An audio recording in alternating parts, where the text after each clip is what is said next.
Hello everyone, welcome back to my channel divine talk 333। आज का topic है कि जिस इंसान के बारे में आप अभी सोच रहे हैं वो इंसान आपकी लाइफ में क्यों आए हैं, क्या रीज़न था आने का और आगे क्या हो सकता है इस कनेक्शन में। तो आप कोई भी इंसान को जिसके बारे में भी आप जानना चाहते हो उनको विजुलाइज कीजिए, मेडिटेशन कीजिए। और यहाँ पे मैंने 3 पाइल्स रखी है, कोई भी एक पाइल आप सिलेक्ट कर सकते हैं। आप तीनों पाइल दे सकते हैं और ये जनरल है, स्पेसिफिक नहीं है, तो इसीलिए जितना रेजोनेट हो उतना ही कंसिडर करना।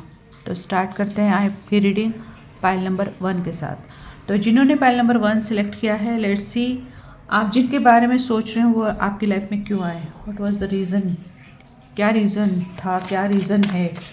जिनके बारे में आप सोच रहे हो वो आपकी लाइफ में क्यों आए हैं, क्यों, क्या कनेक्शन है, क्या रीज़न है, आपके पर्सन का आपके लाइफ में आने का क्या रीज़न है। Queen of pentacles, the chariot, 8 of swords, the sun, 5 of Pentacles, 5 of Cups, Death, 4 of Wands and 2 of Wands। तो जिन्होंने पाइल नंबर 1 सेलेक्ट किया है, यहाँ पे मुझे ऐसे दिखाई दे रहा है कि एक भी कार्ड इमोशन मतलब फीलिंग का नहीं है। कप की कोई भी एनर्जी यहाँ पे रिप्रेजेंट नहीं कर रही है फीलिंग्स को। तो यहाँ पे आपका कनेक्शन जो है वो कार्मिक कनेक्शन है। इस इंसान ने कहीं ना कहीं आपको धोखा दिया होगा, आपके साथ झूठ बोला होगा, कहीं ना कहीं आपको हर्ट किया है। इस कनेक्शन में आप बहुत ज़्यादा हर्ट हुए हो, थर्ड पार्टी सिचुएशन दिखाई दे रही है। तो ये इंसान आपकी लाइफ में क्यों आया है? ये इंसान आपकी लाइफ में कहीं ना कहीं किसी बेनिफिट की वजह से आया था, किसी मतलब की वजह से आया था, स्टेबिलिटी। क्योंकि जब बुरा टाइम था तब इस इंसान ने आपको कहीं ना कहीं अप्रोच किया था। कहीं ना कहीं उसके दिमाग में ये थॉट था कि आपके साथ जुड़कर वो कुछ फ़ायदा होगा, बेनिफिट होगा, सक्सेस मिलेगा। बट जैसे जैसे दिन बीतते गए वहाँ पे उसको वो चीज़ें नहीं मिली जो एक्सपेक्टेड थी। इस रिश्ते में कहीं ना कहीं ट्रस्ट की कमी है, रिस्पेक्ट की कमी है और इस रिश्ते में डेडिकेशन नहीं है। थर्ड पार्टी सिचुएशन, धोखा दिखाई दे रहा है। तो ये इंसान आपकी लाइफ में सिर्फ बेनिफिट के लिए आया था, उसका इंटेंशन मुझे पॉजिटिव नहीं नज़र आ रहा है। बट जब आपका यहाँ पे नो कांटेक्ट या ब्रेकअप हुआ उसके बाद इस इंसान को रियलाइजेशन हुआ है कि इसने जो भी आपके साथ किया वो बहुत ज़्यादा गलत था। यहाँ पे ये इंसान अब काफ़ी चेंज एनर्जी में नज़र आ रहा है, जो पहले था वैसे नहीं है। अभी ट्रांसफॉर्मेशन का ये कार्ड ये कहता है कि इस इंसान को बहुत ज़्यादा गिल्ट है, रिग्रेट है कि जो भी इसने आपके साथ किया वो गलत किया।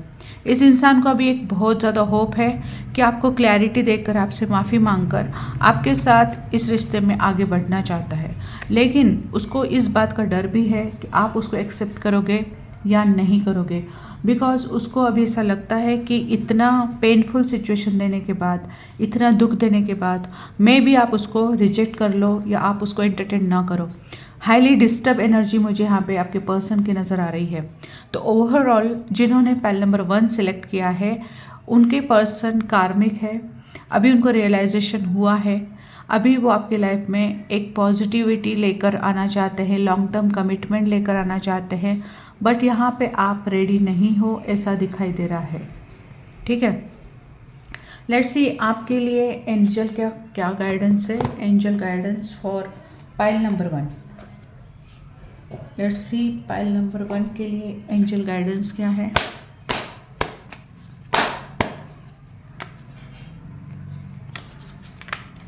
Yes, it's up to you remain.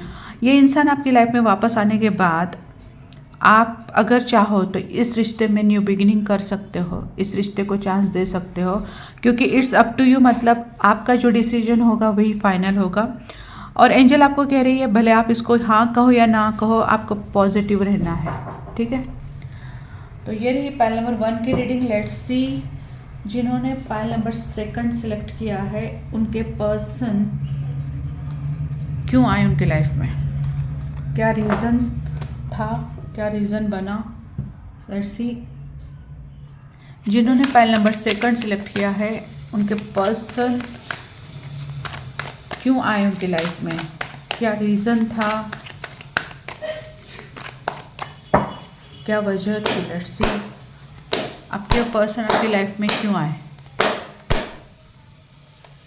जिसके बारे में आप सोच रहे हो वो इंसान आपकी लाइफ में क्यों आया। Pile number 2, what was the reason. S of wands, page of pentacles, 8 of wands, 9 of wands, king of wands. यहाँ पे वैंड्स की एनर्जी बहुत ज़्यादा है, बहुत ज़्यादा। 3 ऑफ पेंटिकल्स और बॉटम है पेज ऑफ कप्स। ओके, यहाँ पे पैशन, अट्रैक्शन बहुत ज़्यादा है, मतलब हाई लेवल। जब आपकी और इस इंसान की फर्स्ट टाइम कम्युनिकेशन हुआ था तो काफ़ी इम्प्रेसिव कम्युनिकेशन मुझे यहाँ पे नज़र आ रहा है, जिसमें आप दोनों एक दूसरे को काफ़ी इम्प्रेस किया था कम्युनिकेशन के थ्रू। आपके अंदर बहुत ज़्यादा अट्रैक्शन है और इस अट्रैक्शन की वजह से ही वो आपके पास आए हैं, ऐसा दिखाई दे रहा है। इमोशंस थे, आपको लाइक तो करते हैं, लेकिन लाइक करने से ज़्यादा मुझे यहाँ पे अट्रैक्शन नज़र आ रहा है। यहाँ पे ये भी आ रहा है नज़र कि कुछ न कुछ बातों में इन्होंने आपको अकेला भी कर दिया था एक समय पे। यहाँ पे आपके लिए स्टैंड लेना चाहते हैं और आपकी लाइफ में वापस एक होता है ना पॉजिटिविटी के साथ आना चाहते हैं। ये इंसान कहीं ना कहीं आपके साथ लॉन्ग टर्म कमिटमेंट, मैरिज, उसके लिए आया है। मे बी ये आपके फ्यूचर हस्बैंड हो सकते हैं, मे भी ये आपके लवर हो सकते हैं, क्योंकि यहाँ पे किंग एंड क्वीन दोनों सेम एनर्जी में हैं। तो you can think as a right partner, एक आपके फ्यूचर पार्टनर है, जिसमें काफ़ी नो कांटेक्ट भी देखा होगा, थोड़ा स्ट्रगल देखा होगा, बट यहाँ पे मुझे क्लियर दिखाई दे रहा है कि आपके साथ इसका फ्यूचर जुड़ा हुआ है, इसलिए वो आपके लाइफ में आए हैं। बिकॉज जो आपके अंदर क्वालिटीज़ हैं वो उसी क्वालिटीज़ को ढूंढ रहे थे, और जो आप सोच रहे थे अपने लाइफ पार्टनर के बारे में, वो सारी यहाँ पे पॉजिटिव एनर्जी मुझे यहाँ पे दिखाई दे रही है। दूसरी चीज़ ये है कि अगर आप यहाँ पे वर्क प्लेस पे या किसी कॉमन फ्रेंड के थ्रू मिले हो, तो ये जो चीज़ें हैं इसलिए हुई हैं बिकॉज आप ऑलरेडी एक दूसरे को जानते थे, आप कहीं ना कहीं सोचते थे इस रिश्ते के बारे में, और ये आने का रीज़न एक ही नज़र आ रहा है कि आपका फ्यूचर एक साथ मुझे दिखाई दे रहा है। यहाँ पे लाइकिंग अभी शुरू हुई है, आगे चलकर ये रिश्ता और ज़्यादा अच्छा होगा, इम्प्रूव होगा, और यहाँ पे अब दोनों का फ्यूचर साथ में मुझे दिखाई दे रहा है। लेट्स सी आपके लिए क्या गाइडेंस है, guidance for you, guidance for pile number 2।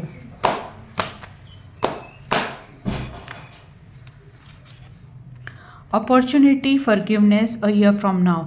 इसका मतलब ये है कि अगर इस इंसान ने आपका दिल दुखाया है, आपसे झूठ बोला है, कुछ हर्टफुल बात की है, तो आप उनको माफ़ कर दो। आने वाले दिनों में आपको बहुत अच्छा टाइम देखने के लिए मिलेगा, और अ ईयर फ्रॉम नाउ मतलब नेक्स्ट ईयर ये रिश्ता और ज़्यादा सीरियस होने वाला है। ठीक है, तो ये रही पाइल नंबर 2 की रीडिंग कि आपके पर्सन आपकी लाइफ में क्यों आए। Let's start with pile number 3 कि आपके पर्सन आपकी लाइफ में क्यों आए। तो मेडिटेट कीजिए, फोकस कीजिए आपके पर्सन के ऊपर। लेट्स सी आपके पर्सन आपकी लाइफ में क्यों आए, क्या रीज़न है आपके पर्सन आपकी लाइफ में क्यों आए।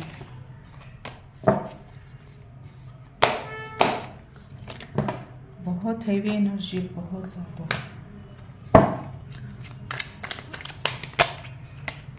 आपके पर्सन आपकी लाइफ में क्यों आए। जिन्होंने पाइल नंबर 3 सिलेक्ट किया है, उनके पर्सन उनकी लाइफ में क्यों आए। यहाँ पे रखती हूँ, आपको नज़र आने चाहिए कार्ड।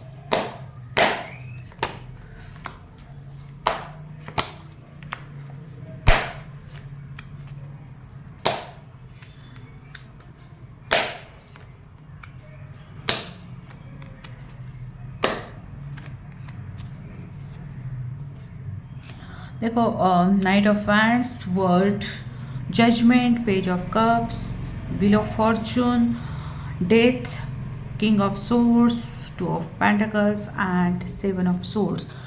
तो ये जो एनर्जी है इसमें मुझे ये दिखाई दे रहा है, ये पर्सन जो है आपके पास जब आए थे तो यहाँ पे मुझे सिर्फ और सिर्फ अट्रैक्शन नज़र आ रहा है।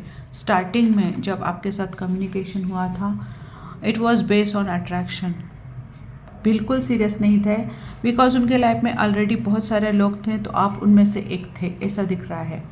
तो एक होता है ना कि it is a not serious relation in the beginning, मतलब ज़्यादा वो सीरियस नहीं थे इस रिलेशन में, लेकिन जैसे जैसे वक्त बीतता गया और जैसे जैसे उन्होंने आपको समझा, तो कहीं ना कहीं उनको ऐसा लगा कि you are very genuine person.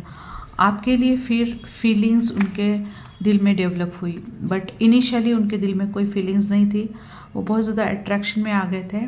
लेकिन जैसे जैसे आपका कम्युनिकेशन स्टार्ट हो गया, जैसे आप एक दूसरे को जानने लगे, तो यहाँ पे फीलिंग दिख रही है। और वक्त बदलने के साथ साथ वो अपने आप को चेंज करते गए। आपको उन्होंने काफ़ी ऑप्शन में रखा था। ये कार्मिक कनेक्शन है, this is the connection where you are connected from past life. तो यहाँ पे चीटिंग, धोखा, सारी चीज़ें हो चुकी है आपके कनेक्शन में। अभी ये इंसान लॉयल है आपके लिए। At present he is not doing any cheating with you, but अगर आपका नो कॉन्टैक्ट है या बात कर रहे हो, दैट डजेंट मैटर। लेकिन ये इंसान अभी बदल चुका है। पहले ये इंसान काफ़ी कंफ्यूज था इस रिलेशन को लेकर, but he is having clarity कि यस, आप ही उनकी लाइफ में इंपॉर्टेंट पर्सन हो, आपके साथ ही वो अपना फ्यूचर देखते हैं। लेकिन इन्होंने आपके साथ चीटिंग की है, आपको ऑप्शन में रखा था पास्ट में, इसलिए इसने जो भी मैनिपुलेशन किया, जो भी आपको दर्द दिया, जो भी दुख दिया, जो भी झूठ बोला, इसलिए यहाँ पे आपकी लाइफ में लॉन्ग टर्म ये रहेगा इसकी गारंटी नहीं है, because there are very high chances, भले इंसान कितना भी बदल गया हो, एक इंसान कितना भी अच्छा हो गया हो, लेकिन आप इसको इजीली एक्सेप्ट करने वाले नहीं हो।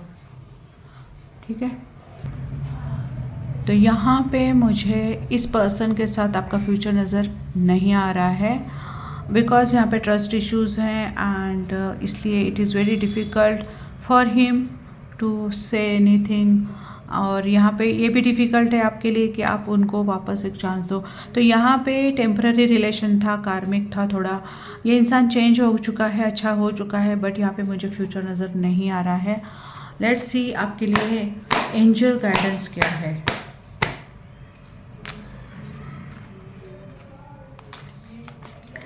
Angel guidance for pile number 3, let go. इस इंसान को लेट गो करो आप। Opportunity, ask for help. आगे चलकर आपकी लाइफ में बहुत ज़्यादा पॉजिटिविटी, गुड न्यूज़ आने वाली है। आपको एंजल किसी न किसी हेल्प से बहुत अच्छा टाइम आप देखोगे, लेकिन ये इंसान को आप लेट गो करने वाले हो, ऐसा दिखाई दे रहा है। ठीक है, तो ये रही आपकी रीडिंग। जितना रेजोनेट है उतना लेना, बाकी छोड़ देना। Thank you.